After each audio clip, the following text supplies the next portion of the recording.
I'm hitting the link. So welcome back, everyone. Thank you for joining us tonight. So as we are moving close to the end of fall semester and holding our 7th GBM this semester, we've been doing it quite consistently. And our topic today, we will be talking with the speaker from Nova Ukraine, and actually will be the director who takes a big part in this community and this charity. So our meeting will go as follows. We usually start with some opening remarks, some announcements or whatsoever. Then we usually move towards the speakers, and speakers usually we usually invite speakers either from some organizations that we are collaborating with, or our members are collaborating with, or some of our members, like from different clubs. People would talk about their events. And again, as I mentioned, for the purpose of today's meeting, I wanted to make some remarks in an open discussion session first. And this session is usually open for anyone to share their news that are happening in their community, any initiatives, and any other questions, comments, concerns that might matter for the purpose of this community. And in the end, we have some closing remarks and final Q&A session. So as for today's open discussion, I will just quickly mention this, and then I'll open the floor to everyone. We still have our BeReal campaign running. So this is a partnership with the BeReal app, if you may know, apparently a growing thing right now. It's a social media network where you post picture only once per day. And so we came into the deal with them, and the purpose of this collaboration is to raise funds for supporting our administrative costs. We have the website domain purchased recently. We have to have several other accounts such as the Canva Pro, so that we can make social media. And that's basically it. So what you need to do to participate this and help our community to grow is to register in the BeReal app, install and register, turn notifications on. This is an easy step that you cannot skip at the beginning when you download and register, and that add 5+ friends. So we also ask you to report your nickname in that network to our spreadsheet. I shared the spreadsheet in Telegram channel. I will double share it after this meeting. But if you simply go via this link, you will be able to find my account and add me as a friend. And if you added me as a friend, I will be able to see your nickname and also add it to our spreadsheet for you. So either way, and please do this. So the proceeds from this collaboration, we will split, as I mentioned before, we will split to cover our administrative expenses in this fall semester, because we are purely nonprofit. We don't have any commercial activity going on here, and half of it we devoted to donate to the MRIA charity, which is run by one of our members. And the deadline is December 11th, so please do this in the next couple of days. And I look forward to see your selfies in BeReal. Okay, that's all from my side. Any questions, comments, open floor?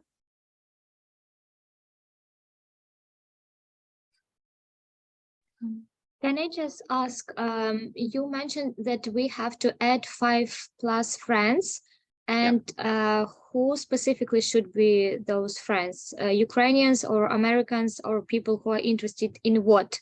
Like just random 5 friends, or what should we say them? Why should they join this organization?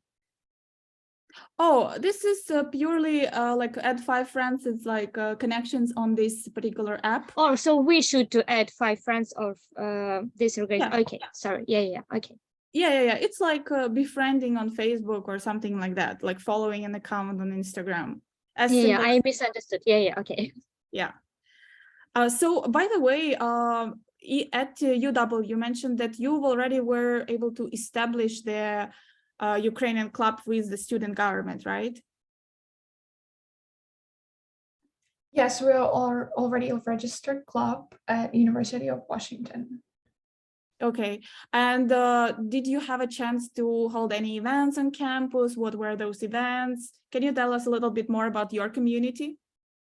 Yes, sure. So we're still kind of a new club, and we're trying to get a hold of how things are organized at UW and what exactly we want to do to promote Ukrainian culture. So far, we had Winter and Fire movie screening with a guest speaker from a Seattle organization that helps Ukraine. Then also on when you reached out to us, we had a writing workshop that Sophia hosted. We sent you a couple of photos too on Instagram. I don't know if you've seen. Also, just recently, this Friday, we had a bowling event open to all students who just want to get to meet fellow Ukrainians. And yeah, so that's what we had so far. Sounds great. Yeah, I mean, that's quite a bit of activities that you've done. I'm curious about the writing workshop that Sophia held. Was it like Ukrainian writing? Like in It was on November 9th, Ukrainian Literacy and Language Day. And together with my students, we had a workshop. So I brought some feathers in order to write with inks. And we were talking about the development of Ukrainian language, like Ukrainian literature. Yes, and actually one more yesterday, or not yesterday, on Friday, we also held a meeting dedicated to 300th anniversary of Grigory Skovoroda. I hope you know this person, yes. And yesterday we celebrated his birthday, and we are going to organize more events during the upcoming year. I hope that it will be also some meetings and workshops and probably online like discussions. Yes, and actually together with Alexandra, we were talking about probably, if things will be okay, in the upcoming year to organize Vertep, like student performance, Christmas story. So yeah, but in actually probably something for Easter, like писанки workshop or some workshops. Yeah. Yeah, that's exciting. We hope so. Yeah, I mean, definitely, it's those are like very good initiatives. I believe that from what I've observed, a bunch of clubs were like not only Ukrainian, interestingly, but I know that on my campus there were like Polish club or whatsoever that were doing like pisanki workshop for Easter. So I think this is definitely gaining popularity, this kind of craft in the student communities here. Yeah. And can you please tell a couple of words about yourself, because probably you told, but I missed this information probably. Oh, where yeah, are you studying or where are you working? Sure. So you mean about myself or about SUSTA itself? Everything. Okay, so since you already checked out our Instagram page, so SUSTA is basically the Federation of Ukrainian Student Organizations in America, in United States in particular. So our main goal is to connect the student communities across the nation, across the United States, and create a network where we can, of course, we are all united with the main mission to promote Ukrainian culture in America. So that's what we're trying to preserve and promote here. But our community, like SUSTA as a network, our main goal is to support each other's activities, to share knowledge about how we're holding these activities. So my question, basically, like what you're doing, is related to that, because I wanted to know how you guys arranging communication with your local community, because clubs in our vision is the main power that engages with the local community, because you know the best what's happening in your area, you know the best what people expect from you in your area, and what types of activities you would like to do with your community, right? You know the tradition.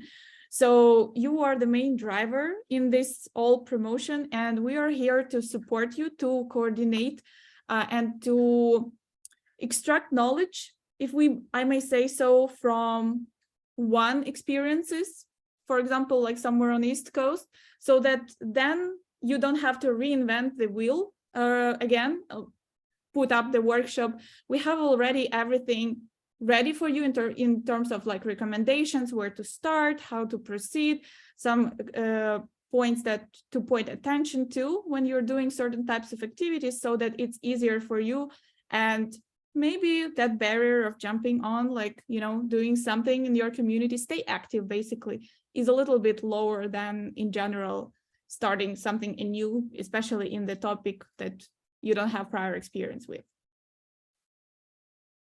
I see.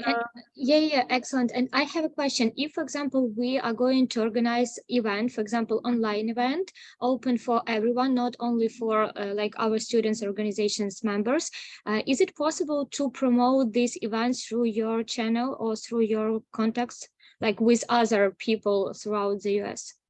Yeah, absolutely. That's a very good point. You can send us the event that you are putting together. We will promote it on our channels that we have access to, such as Instagram, Facebook, Telegram channel, and a mailing list. We just had this kind of like conversation today. So with the e-board, we had this conversation today about what events are we going to promote. So we want to focus on something that cultivates the Ukrainian culture, like in the United States, since we're all representatives of the US schools. And it doesn't mean that we kind of like don't care about any other community. We just are very aware that there are a lot of local organizations, such as, for example, in Canada, there is a strong representation of support for the youth that is involved in the promoting Ukrainian culture. So we want to leave this work, what they're doing, for themselves, but we are always looking forward to communicating with those other organizations outside of US, and we can, if that's something that you would be willing to communicate on a broader audience, we can also promote it to our partners. But yes, answering your question shortly, yes, we definitely would love to help you to promote your events. So please don't hesitate to contact us at any point. Thank you. Thank you so much. Thank you, Sophia. So I see that Rodion is here. Hi, Rodion. Can you hear us? I can. Hello, everybody. Amazing. Thank you very much for joining us tonight. And I will briefly introduce our speaker tonight. Rodion Yari is a director at Nova Ukraine, and he kindly agreed to talk to us today to tell us a little bit more about the activity of Nova Ukraine and their projects in terms of fundraising, volunteering opportunities, and any other stuff that might be interesting for our community. So Rodion, from here, I will let you take over and let me know if you need to share any materials. Sure. I'll just share my screen. I have a presentation for you guys about Nova Ukraine. So first of all, I wanted to say thank you for inviting me. It's always a great pleasure to talk about Nova Ukraine and the work we've been up to for the last 8 years, and specifically the last year since the full-scale invasion. So,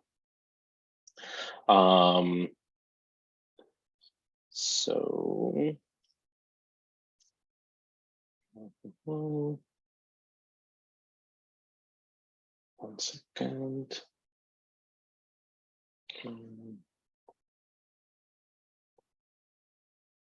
Do you see my screen, or do you also see my notes? I see your notes too. Okay.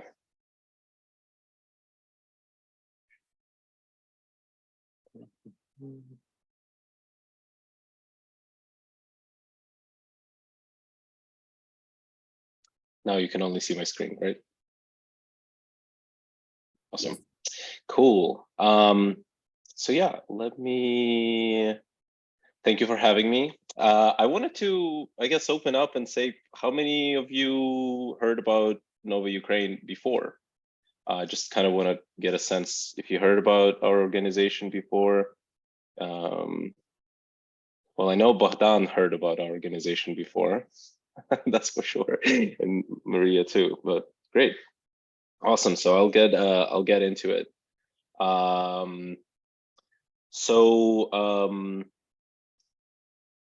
brief intro about myself. My name is Rodion Yari, Rodion Yari. I grew up in Odessa, in Ukraine. I moved to San Francisco, to California, probably 10 years ago by now.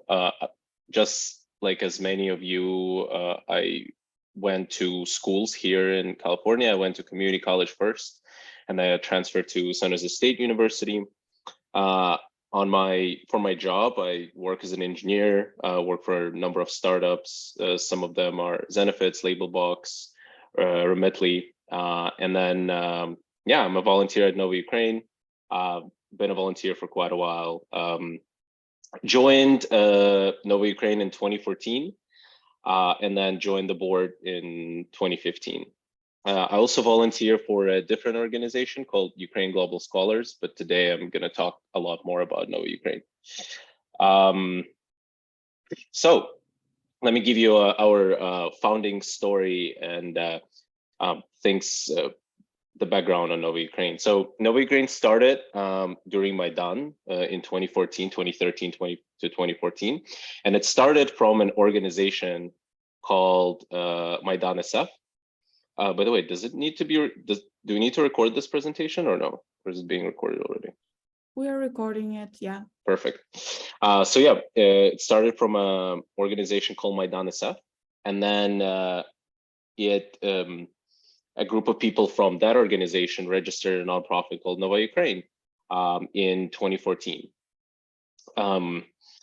This was, I think for a lot of us, 2014 was like a very important moment in history, and it touched us on the personal level to choose our future, choose democracy, choose pro-European path for Ukraine.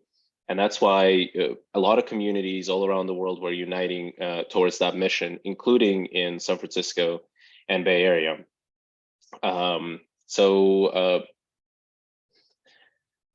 That's when Nova Ukraine was started. Nova Ukraine mission has always been threefold.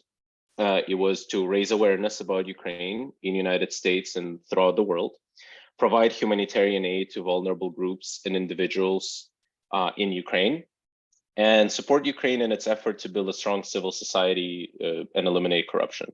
I would say since the full-scale invasion in February, we definitely focus a lot on raising awareness and fundraising and allocating money towards providing humanitarian aid to vulnerable groups in Ukraine, which is a lot of people. I would like to focus to sort of say what we've been up to since the start of the war, or the start of full-scale invasion in February, and highlight a couple of projects, see how you can contribute by joining us, or how we can collaborate as partners as well. So some of the current humanitarian needs that are on the ground in Ukraine right now, it's that we focus on and is a need for Ukraine. One big thing is medical assistance. This is by far our largest spending category. It's there are different components to it. Food and basic supplies. Big focus for us right now is winterization. So winter is already here, but throughout fall and still now, we are helping Ukraine to overcome the challenges for this very hard winter. through supplies and warming centers and things like that. But that was a big focus for us in the last 3-4 months for sure. And things like evacuation from the front line, especially during winter, focusing on people and animals as well. Next slide is, so where and how do we help? This is kind of our map of areas that we focus on. And I think what separates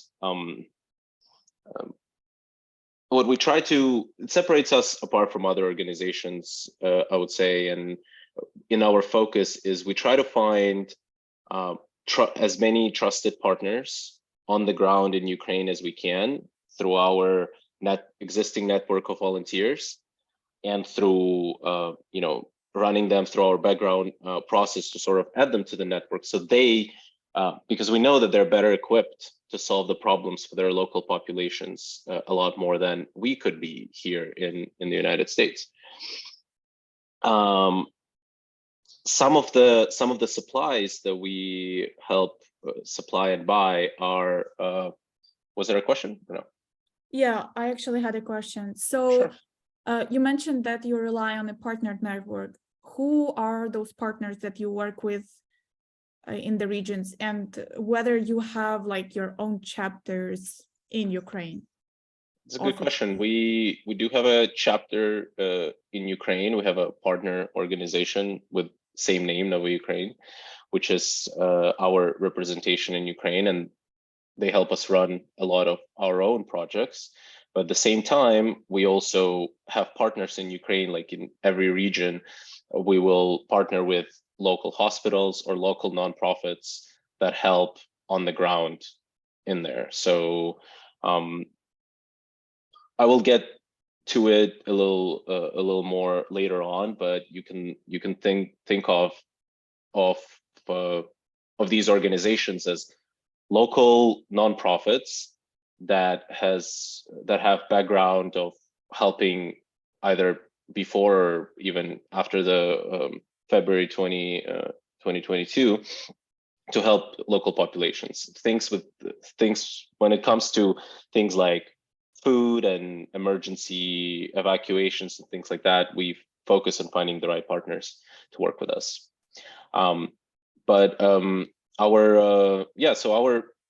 Some of the supplies that you see are on the map right now. It's hospital care, it's tactical medicine, non-perishable food, and some of the winter stuff like generators, stoves, sleeping bags, thermal underwear, and things like that. Rodion, maybe I'm ahead of time, but Sure. I just have a quick question. How is your logistics built up? So do you deliver yourself, or like do you use a network of partners, and which partners in the US you use to cover this distance between San Francisco and Ukraine? And the second thing is that does any of your categories require any special permits that you already obtained, and you have that capability to export certain goods? We're a humanitarian, so I'll start from the back. Since we're a humanitarian focused organization, some of the special permits that we may needed to get are the permits to send non-lethal aid, but we don't send non-lethal aid, so we didn't have to apply for permits to send tourniquets or things of that nature. And if it's like a medical device, it's not really a matter of permit, it's a matter of getting it to the right place with the right accountability and with the right training to the people that are going to use this device. And I think I'll especially with the ground ops operations, with what we do in Ukraine, I'll definitely get to it. I'll have a slide on it for sure. So this may answer your questions, or I'll come back to it when I'm there. But I want to go next to our financial results of what the impact is looking up right now. And this is going to be a number slide with some sort of categories of where we spend money. And I can give examples in each category of what we do. So thus far, we allocated 35 million, over $35 million in aid of different kind. And the total aid delivered is $48 million. The difference in numbers is that the 35 million is a pure financial, is a dollar amount, and then 48 million is amount with some of the donated goods that we help to deliver that also have material value. So that's how we sort of calculate our financial impact. So I don't know if can you see those numbers, but largest spending categories are things in blue and red and yellow, and they're all related to some of the medical supplies. So we do life-saving first aid. This is like tactical medicine, things like tourniquets you can think of, and a bunch of other things. Medicine for hospitals, like you can think of anesthesia medicine or medical production local in Ukraine to be delivered to those hospitals. A very big category for us is the medical equipment. So ambulances, x-rays, vacuum machines for wounds. There are lots and lots of devices that's been either donated to us, and then we took them and through our partners here in the United States, and we delivered them first to Poland and then to Ukraine. And or we bought them either in Europe or in the United States, and we shipped them there. Then the category in green is food and basic needs. So these are all basic supplies. So you can think obviously food and water. Let's say it provides also like some basic necessities to people that were cut off from the main supply lines. Say it's like a remote village somewhere and they got cut off from their supply line, but we know volunteers that go into that village. We would give them either our own food packets, or we will give them money to go buy and distribute it among their communities. Then the next category is in orange, which is our refugee support, and it comes it comes primarily from evacuation. And I'll get into it, how we sort of do that as well. And then we have infrastructure category. It's on the smaller side. It's, cleaning up cities after occupations, buying generators, like supplying warming stations and things like that, building like if a town has a problem with water, like Mykolaiv had or something, that's going to be water supplies, like drilling up wells and things like that. And then we have, I think I missed the supply chain. This is where we pay for shipping and logistics to distribute, to deliver higher value of aid. So it's like, usually the value is about 5x. So we had an example of paying, let's say, $500,000 to transport a plane that had a value of $3.5 million of medical supplies within that plane. So that's how we set up that category. And then we have a bunch of miscellaneous categories. I wouldn't say we call them others, other category. Things like, probably by now it becomes its own category, but helping animals in Ukraine and raising awareness in Ukraine through cultural events and projects of that type. So this is like a heavy slide, but it shows our impact as of November, financially at least. And now my big thing, I don't want to like talk too much. So if anybody has any questions at this point in time, please let me know, and I'll get to it if it's going to be answered on the slides, and if not, then I'll sort of keep going.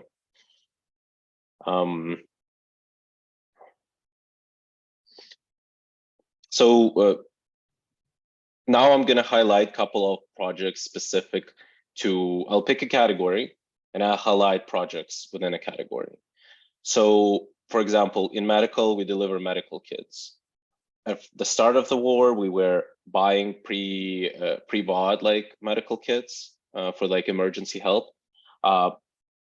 Now, like for quite a while, we've been sort of building them ourselves. So we buy a lot of very important components, which are like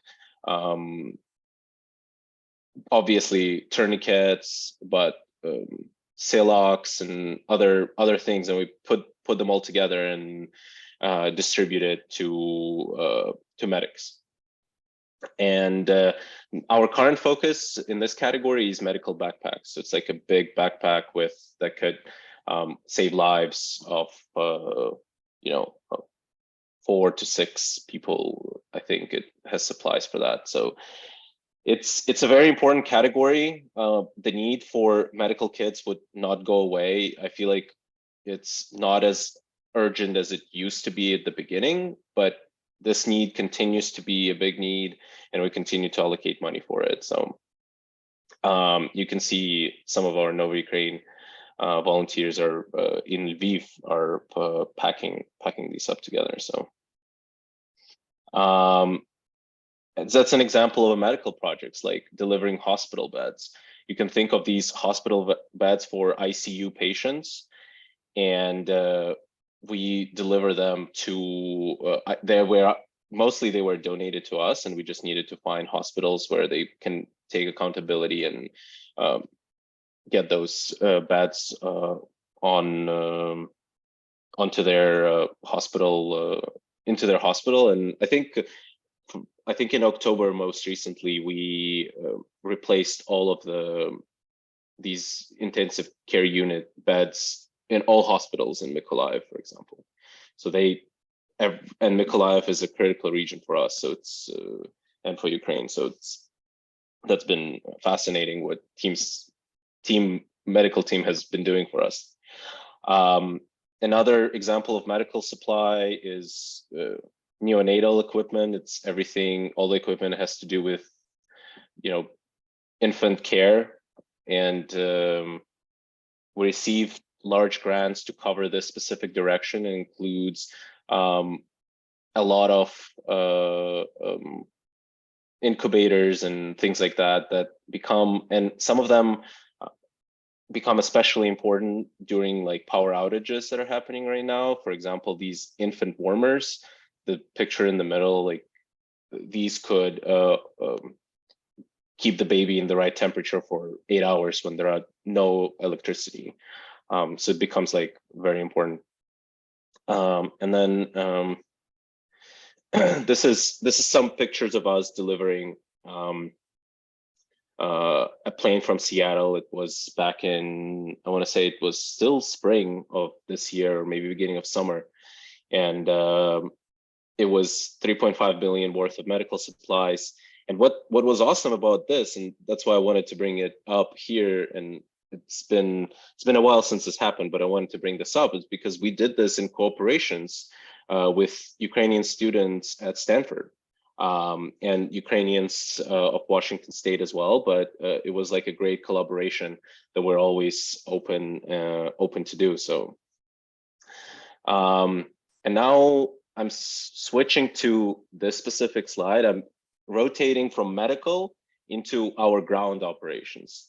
So ground operations is, there are these two numbers that we see in our ground operations, and this is where I'm gonna get into it, what we do and how we deliver. So the number of volunteers, over 3,500 volunteers that you see on the screen, are volunteers in our network. So it's essentially, some people are actually related to Nova Ukraine, but most of them are not. There are partner organizations that we vetted and are now our partners in critical regions of Ukraine or non-critical regions of Ukraine. You can think of them as people that actually do the hard work on evacuating people from a hot zone, or delivering supply from Kyiv to Dnipro or Zaporizhia and things like that.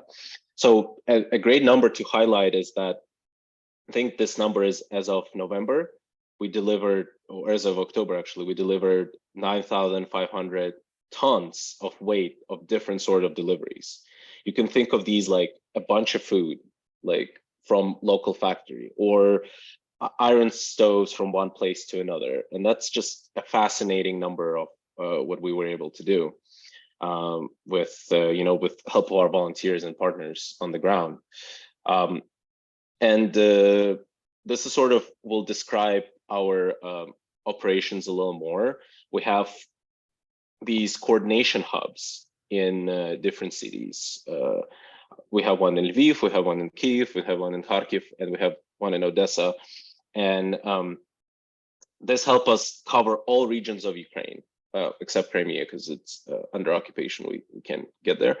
But cover all regions of Ukraine with deliveries of either it's food packets or winter supplies, or factory orders that we placed in a local business, and then they produce a bunch of bread for us, or they produce milk or dairy products, and then we deliver to hubs like in Zaporizhia or Dnipro, where a lot of people evacuate from nearby zones. So yeah, as I said, the number of over 3,500 volunteers in Ukraine. And then we have what's more important, and I will get to that also a little later at the end of this presentation, but we have over 200 volunteers here in US that help to facilitate this process and help us do things here as well. So, and when we try to estimate our impact to what we were able to do with investing in our ground operations and putting the money in the right place, we estimated that since February, since the war started, we helped over 3 million Ukrainians in Ukraine and around the world. So you can think of this as people receiving housing vouchers from Airbnb. That's a different project that we had. It's people that receive some food through our partners. Somehow it's evacuated personnel.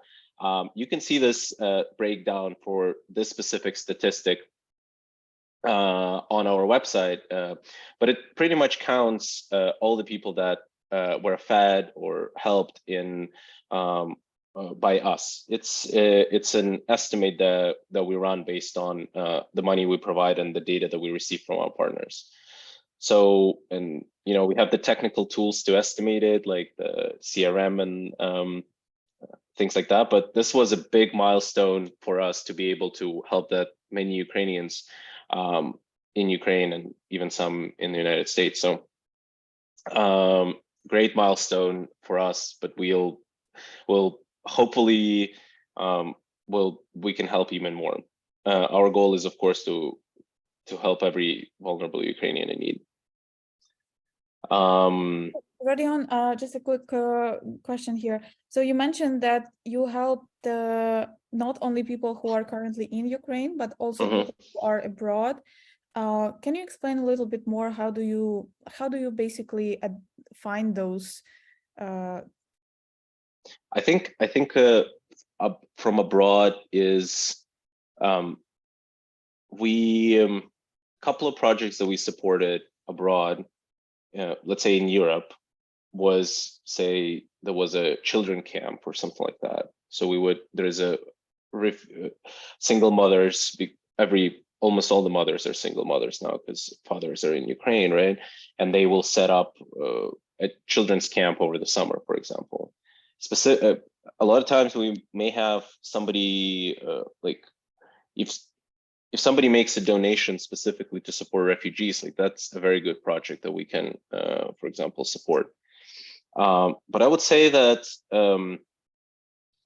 as an organization that is established in the United States, our big focus was to help people that come into the United States and they need resources. They at least need information. And it's one of my last slides of the way we sort of helped out as well to people that come into the United States. But I'm sure, like, if you are members of the community, I am in San Francisco Bay Area, you might be somewhere all over United States. You saw Ukrainians that come in, they need jobs, they need understanding of, maybe benefits that they could apply to. How do you look for housing? How do you get a DMV license and things like that? We definitely helped to set up an information portal. We had a hotline where people could call. Now it's an email line where people can email, and we hope to answer questions for them. And we had an Airbnb voucher program where we partnered with Airbnb.org that had a process of us verifying the need for Ukrainians and providing vouchers for them for temporary stay. A lot of them were issued to people in Europe, some of them in United States as well. So that was definitely a big thing for us, and this is a way I feel like a lot of local Ukrainians here can get involved and help out in that way.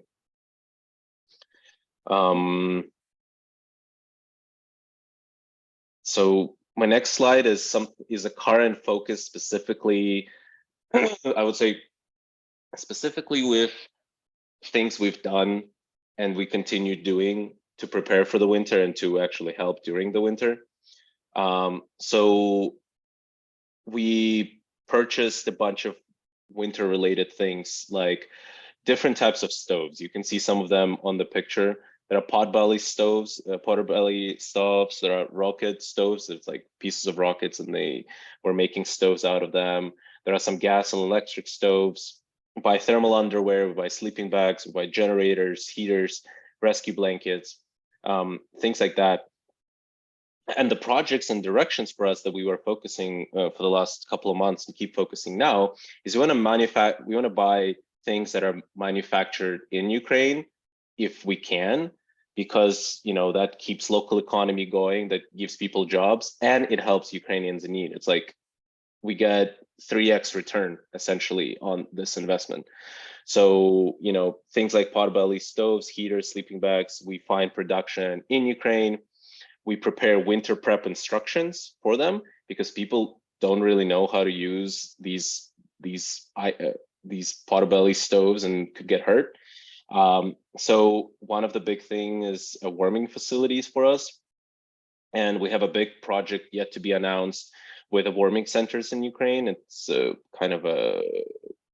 we'll announce it soon. So keep the scope and the things that we are planning and are doing around winter centers, but keep an eye for announcements for it.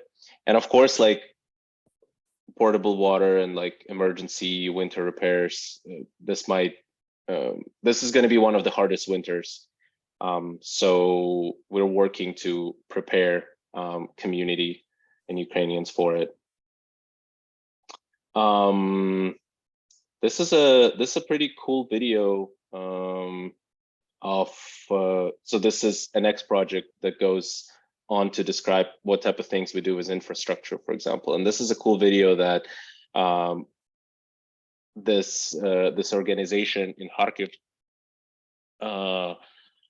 send us to sort of demonstrate how the money that we gave them to establish these bomb shelters in Kharkiv, along with actually some other organizations, helped them accomplish that goal. So I want to play this. Mm-hmm. We just don't hear the sound. If you can share the sound. Can you hear it or no? No, you have to share the sound, on a share. Oh, got it. Mm-hmm. Share.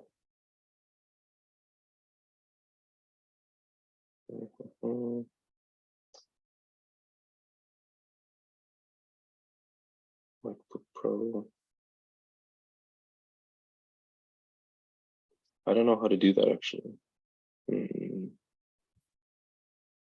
So if you maybe go to advanced sharing like share, and then there will be 3 tabs at the top. The first one by default will be share picture, but if you go to like other options, like other sharing, whatever, there will be like share audio.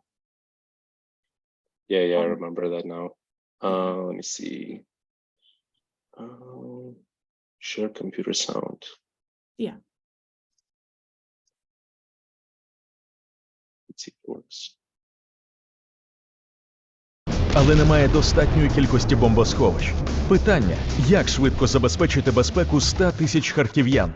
Волонтерська релайф – проєкт перебудови підвалів під тимчасові бомбосховища. Як ми це робимо? Беремо підвал багатоповерхового будинку. Прибираємо з нього все сміття. Обробляємо стіни засобом проти грибка. Звичайно ж, ґрунтуємо їх. Робимо вентиляцію. Проводимо електрику. Потім світло. Встановлюємо туалет.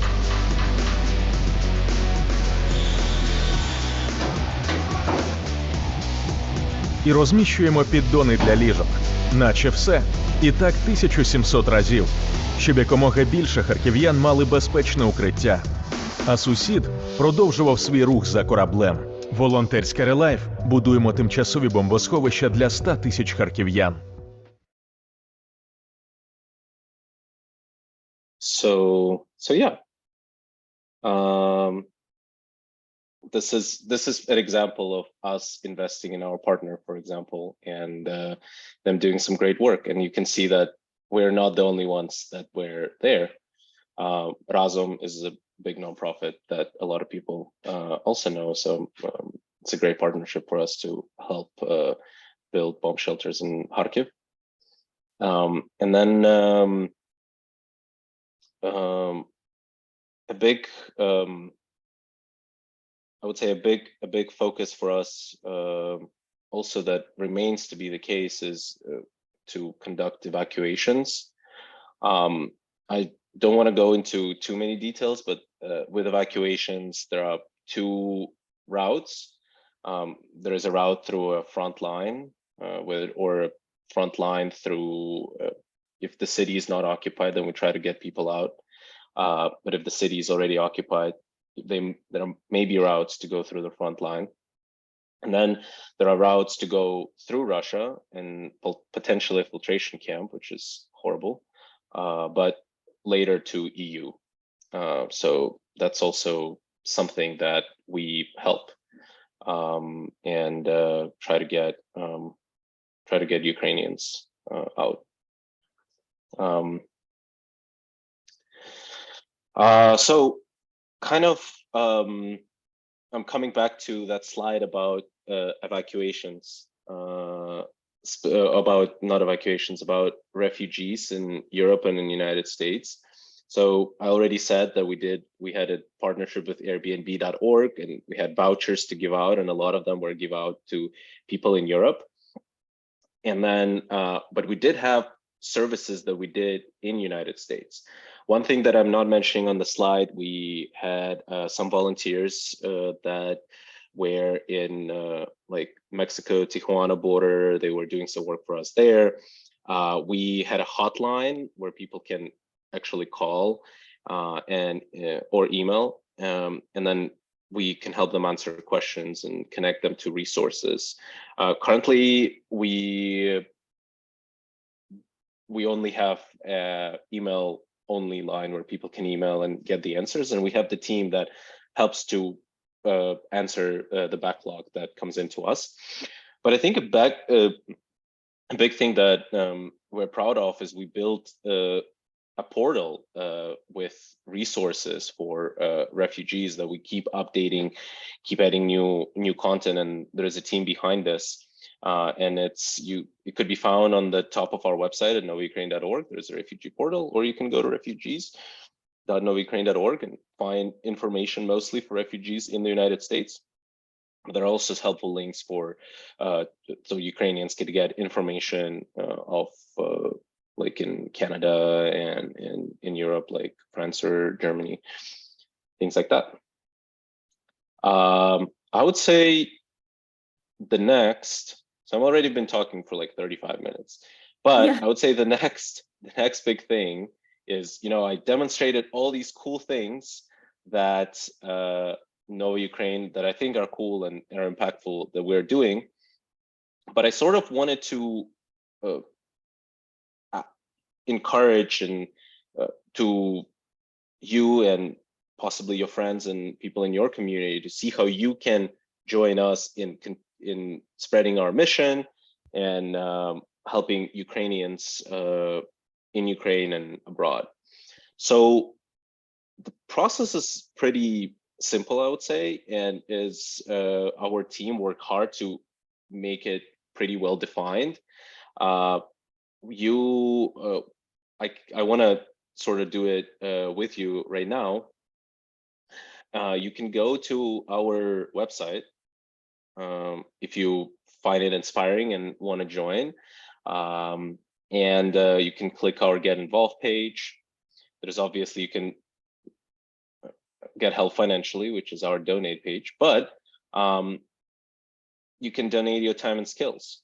And if you click this button, you will land on our job portal specifically designed for opportunities, for volunteering opportunities in different teams. So if you go to our active opportunities, you can see a lot of different opportunities that are open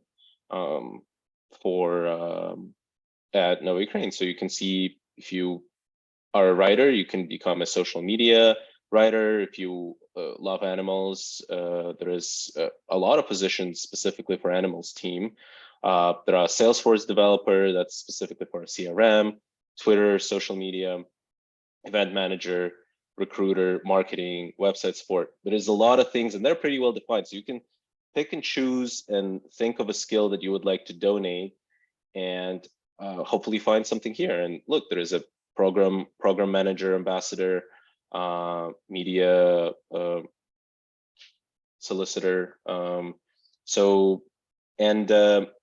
Coming back to my slides, these are just some of the teams that we have leads for, and we have teams built around. They're technical teams, there are marketing and social media. Like, for example, we don't have a presence on TikTok. Like, maybe that's something we can explore. Medical team, all those projects need people to coordinate and talk to suppliers. That's a big thing for us. Animals team, I didn't even talk about it, but the details, but we do have that as a team and as a project.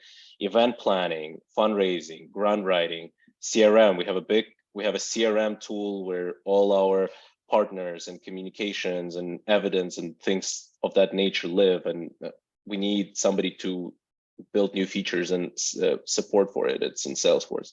We have donor ops, where with the team just crunches data and figures out who's our top donor and in which areas and how can we target them again. Have ground ops. I talked a lot about ground ops, and you can also join ground ops team, because you as a coordinator here in the United States can work with partners remotely that are in Ukraine and sort of validate them, collect evidence, become like a good liaison between us as an organization and them as partner in Ukraine. And people team is everything to do around people and volunteering. So that's that. Correct? I wanted yes. to quickly ask a question before before some of our people would need to go, because our meeting is technical until 9, but we will still stay. It was interesting, an extremely interesting and informative presentation. I think that everyone would agree. One quick question that I had here, and maybe Dan can help us and comment on that too. So on example of your collaboration with Stanford community, with that plane transportation from Seattle, can you give us a little bit more insight how that involvement happened, how you found each other, and what each part did in that process? I would say we found each other. We're sort of in the same geography. So Stanford students, for example, Bogdan, he knows a lot of students and Stanford, and is part of the student group there at Stanford. So that was sort of, we naturally found each other, I'm sure. The way how the idea came out I think like the first few days, we on the 24th we get together, like all the students on campus, and one of our volunteers who's actually he's American veteran who is at the GSB currently, like but is volunteer at Nova Ukraine, is on the board of Telehelp Ukraine and also helping us at Ukrainian Student Association. So he said that he would be going to Ukraine, and he's like, hey, I have some luggage, like pre-luggage that I can check in. And we started like reaching out to like where we can get some stuff. And then one thing led to another, like, and one of our founders of Ukrainian Student Association were like, hey, let's send a plane or something. Like, the idea just came out like out of, it's not that we thought that we were going to send a plane, just like someone just spoke it into existence. And then it was like, start reaching out, and then all like, I don't know, to be honest, like, I don't know, like all the logistics, how it happened, but it just came to be the idea. And then people just like heard of it and like wanted to jump in. And for some, as Rodion mentioned earlier, like some companies or some institution would give you funds, some of them will give you equipment or like physical thing. And it worked out like with different hospitals, especially like at Stanford. There are a lot of people that are involved in a different organizations, so like just in Silicon Valley in general. And then we got to like, there are some Ukrainian investors that here in the Bay Area. So one thing led to another, and just, I think it just, the bottom line was just the idea and will to like find people who were interested. And the rest is like, you can like go into details, but I myself was not heavily involved in like planning, but it was just like one of the biggest projects that we ever done. I think the origin of this idea kind of summarized it well, but we obviously on the Nova Ukraine side, and then we had somebody on Stanford side collaborating closely on making this happen, finding the contacts, finding the right rate for this plane. We had somebody from the board that was doing it. We had somebody from our ground ops team doing it too, logistic team, I mean, doing it as well. Like I wasn't part of the logistics, for example, right? I'm on the board, but I'm also focusing a lot on either events or technical related things like building, doing stuff with our website and bringing the right technology to us. But we have people that are, have the knowledge and expertise, and the main thing, desire to sort of help Ukraine, and we trust them to do the right thing. And I think this was one of such examples. So there was a will and there was an opportunity, and I think that's how it worked. So I just want to add one other thing. So for the student organization that are here on the call, and for those that are like trying to do something, often enough, like we feel like, student organization is small, we don't have enough power, there's not a lot of awareness, but what we do have is just like great ideas. So maybe some connection that can lead to a greater end result. And then obviously, like Ukrainian Student Association at Stanford is not non-for-profit. So for that, we need Nova Ukraine. Nova Ukraine has like a potential and like revenue that can help with to lift a larger project. So you're not for everything you do, you need like a big organization, but if you bring like a good idea to a right board, and they will be on board with, I know it's probably like board too many times, but definitely like if you have ideas and you want to bring out, like on the West Coast, you definitely always have like Nova Ukraine. On the East Coast, to my knowledge, like Razom is operating most on that side. So you always have someone you can reach out to. Just don't be afraid to go crazy about it, like some ideas that we have, and not all of them will succeed, but the one that do would definitely be impactful. Yeah, I think if it's a new project, you're potentially starting something new, and starting something new is always a little scary, a little hard and challenging, but Nova Ukraine used to be a new thing too. So but if you're a local, and if you're in Bay Area, we do have a holiday party. So it's just sort of a shameless plug that if you are local or you're visiting, you can come join us and kind of learn more about Nova Ukraine, an organization. But I would say, a way to get involved that I summarize in there, follow us on social media. If a team was right for you, then if you join a bigger nonprofit, at least as a volunteer or something, you can sort of see how they operate and maybe bring some of that knowledge to your local student organization. And a lot of times, if you fundraise for something in your local community, and you feel like you need a right place to donate that money to after you did a fundraiser, if it's not like a personal fundraiser for something, you can also run that through Nova Ukraine, for example. We have a unique way for you to set up campaigns, and either for selling tickets or cookies or whatnot, and you can find instructions for that on the Get Involved page as well. So.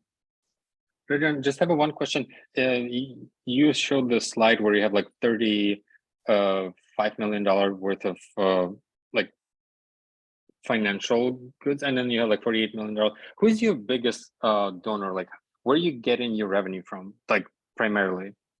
Oh, I see what you're saying. I would say we got a lot of donations, especially from in this like in February, March, and from people. It was people donating to us. We had, when the war when the escalation in the war on the 24th really started, we had all the right tools in place to fundraise, because we've been doing this as that we're relying on people's donations for all this time, right? So people could donate through PayPal, credit card, crypto, like anything, and we did that. But I think as time was going, as we went into summer and fall, and we start seeing more and more grants from businesses, from IT companies. We had a company, for example, I think it was Zapier. It's like an integrations company. They donated all the profits from clients that they had from like in Russia and Belarus before closing the business to us. It was like, what an excellent opportunity for them to do something great, right? That was amazing. And we had plenty of examples like this when businesses say, I don't know, fire department in San Jose wanted to donate a bunch of their fire equipment, hopefully to buy new ones for like a new for them, but they wanted to donate all the previous that they have that is in perfect conditions, and what we just need to do is to pay for logistics to get it to Ukraine, right? So that's an example, for example, of non-material donation, right? So we had institutions and businesses that would do like larger donations to us so we can create more impact like this. But we keep fundraising from individual fundraisers, from Facebook, from people setting up their local fundraisers in their local communities and then donating it to us because we were able to build some sort of a level of trust, especially in the last 9 months. So I think that should cover it. Yeah, and one last question. Sorry for taking so much time. You're like, if I'm not mistaken, you're like the third largest non-for-profit that operates in Ukraine. Although like the largest one that operates abroad, like after I believe the Prytula Foundation and Porodny GBM. Do you cooperate with them? I know that you kind of like collaborate with the Razum, but like, do you collaborate with these giants in Ukraine? No, because I think we don't collaborate with Prytula Foundation, at least at the moment, and we don't collaborate with Come Back Alive because I think their audience and the targets are completely different. Like they're focusing specifically on ZSU, and that's then the fact that these organizations exist is excellent, right? Nova Ukraine is focusing specifically on humanitarian aid, and there's a specific reasons for it. Being a 501c3 nonprofit comes with a certain rules and regulations. So I love that we can coexist separately like this. And we have people that want us donate to Збройні Сили, to ZSU, and that's excellent. I think that needs to keep happening. But there are organizations that want to buy, or donate or give money to buy, medical equipment for infants. And I feel like that's excellent that no organization like Nova Ukraine exists to sort of bring that to reality. So. Thank you. Yeah. I mean, thank you for delivering such a great amount of information. I think that we could make 10 presentations like this, talk about each of the particular directions that you're doing in your work separately, and still not exhaust the scope of like what ways to engage and contribute. But like just to draw some conclusions from the presentation. Sure.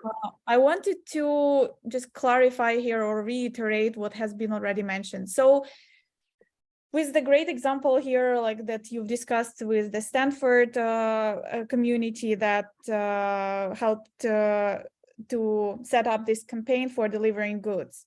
Mm-hmm. If, for example, you mentioned that if, for example, other club wants to engage with Nova Ukraine, a lot of our members, they do some fundraisers on campuses and then they collect money. These are not essentially like large sums as you showed us on slides, but still each of us wants to be somehow a contributor to this great cause. So what do you suggest them doing? Should they somehow like come in touch with you, or is it like purely you I don't know verify to collect on behalf of, like, for example, Nova Ukraine, and these funds will go to Nova Ukraine fund?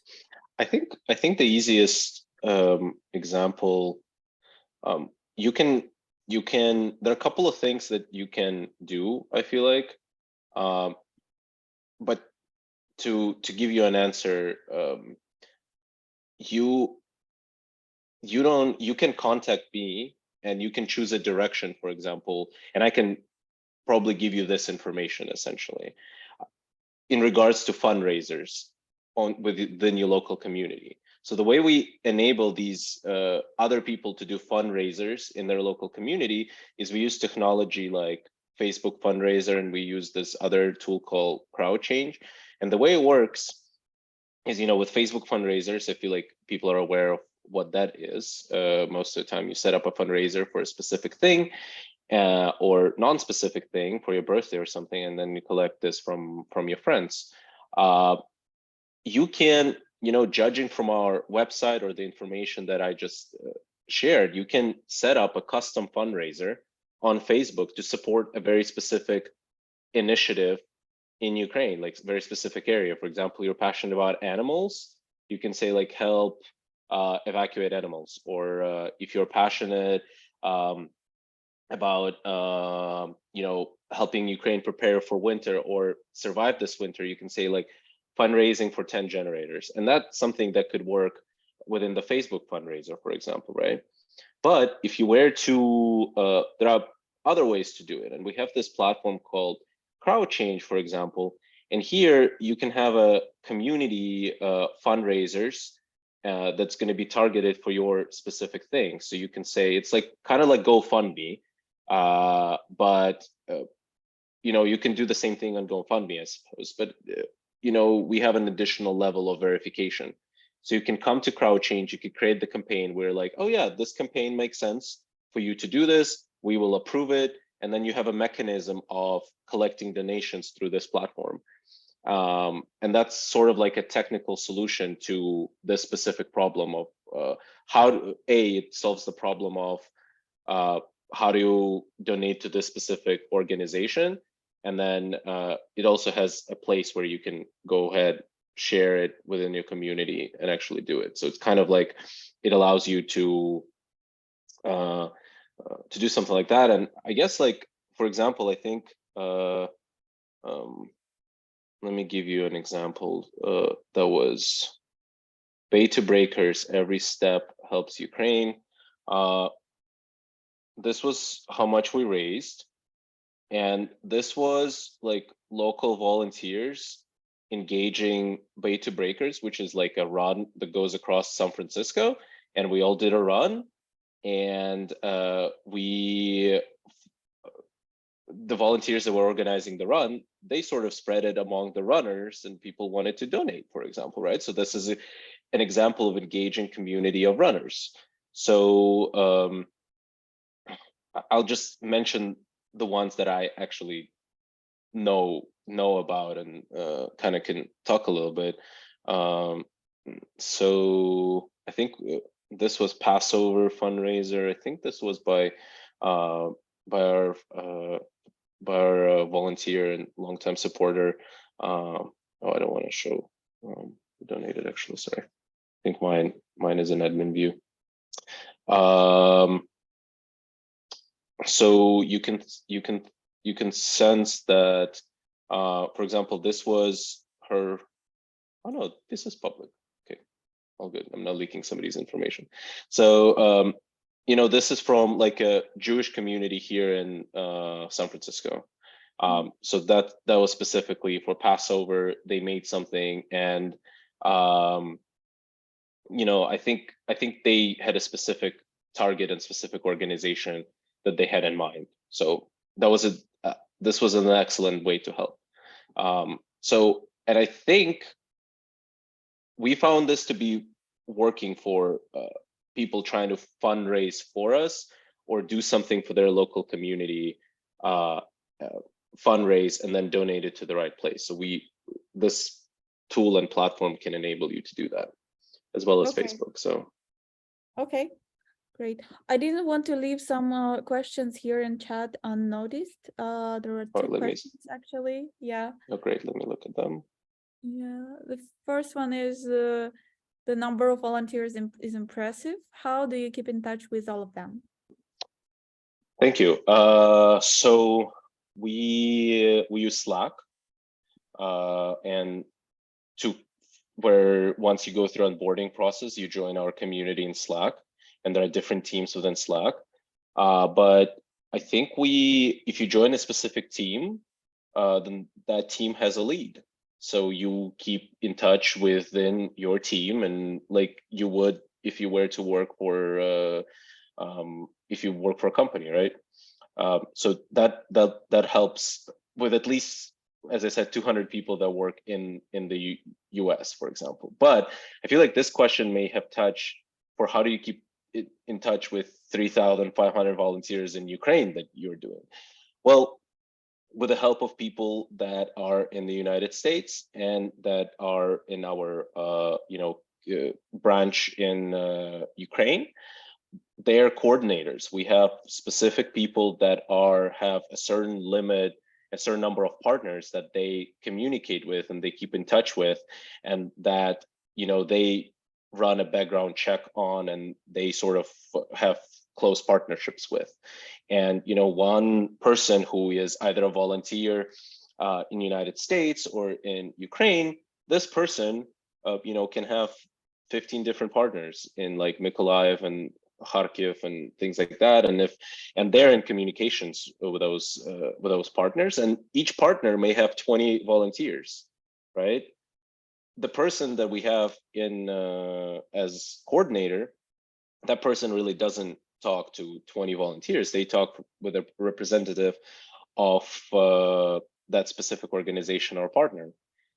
So this way we sort of establish chain of trust, and then once let's say it's a financial grant, once they deliver on their promise, we get a report, receipts, financial things like that, videos, images, and we compile it, and we made a decision.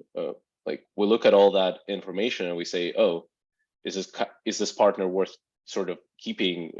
Are they trustworthy enough for us to continue our relationship? And that's how we keep going. So, and we are a nonprofit organization. We're a 501c3. We have a tax deduction, so if you make a donation, they're tax deductible. That's a great point when pitching the campaign for local communities. Exactly. Yeah, it is. Like if it's a check, and we can, if they don't want to donate online and they just want to send a check, we have a way for them to send a check and say from where and through how they got it, and we process it. We have a team that processes checks. So we try to sort of build it organization with scale, has growing pains, but it's that is what our hope is, that we will continue growing in a structured way. So are you aware of Ukrainian Association of Washington? I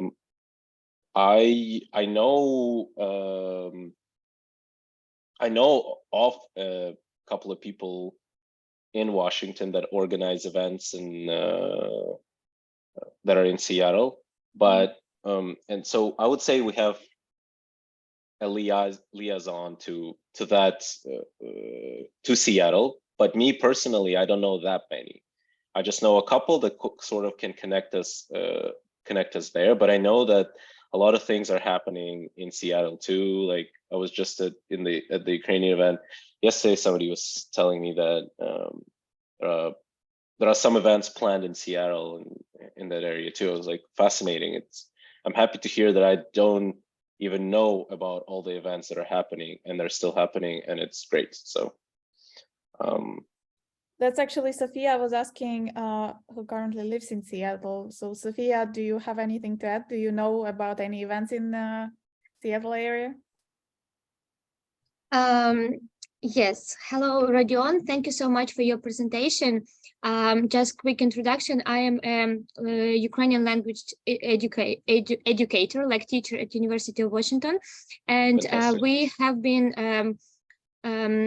communicating, and we have been also working together with association. Actually, one of the last our activities, it was Holodomor commemoration at the Red Square here at the university, and that's why I'm just wondering if you know some people from here, because I know that in Seattle, probably I don't remember in summer or in spring, there was one event organized. Oh no, it was another one. Sorry, it's you told correctly. Lots of things are going on, and just I was just wondering if you know some people, but it would be really great to coordinate and just keep in touch. Yeah, together absolutely. With here. Yeah, I mean, the plane was from Seattle as far as I remember, and we do, people move. So a lot of times if we have volunteers that move to Seattle, for example, or they go back and forth between Seattle and San Francisco, like. I definitely know some people in Seattle and that organized events in Ukrainian community too. So if we can find ways to collaborate better, if if there is especially theme events or things that needs to happen on like rallying front, like I know Razom and does a lot of things in New York, for example, right? So we have a chat, and sometimes they pitch an idea of doing like a joint thing, and if we have abilities and energy from somebody who wants to lead it, then somebody would take it, not only from our organization but from other Ukrainian organizations here in Bay Area. So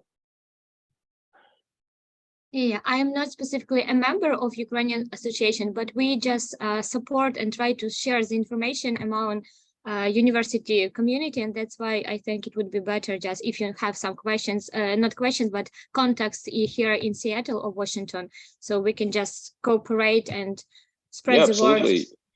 Yeah, reach out to me on Facebook, I guess, or that would be a good way to, or I can also leave my email. I think that's chat if you want to share like your contact. This is my email specifically, and then I don't know what else. Like, I think Facebook is probably the way to find me. If you have a chat where you all are present, you can share you can share my Facebook with the rest if you guys want to add me as friend, and then we'll see what events are happening around. So it's a good way. Would highly encourage to do that. Yeah. Sure.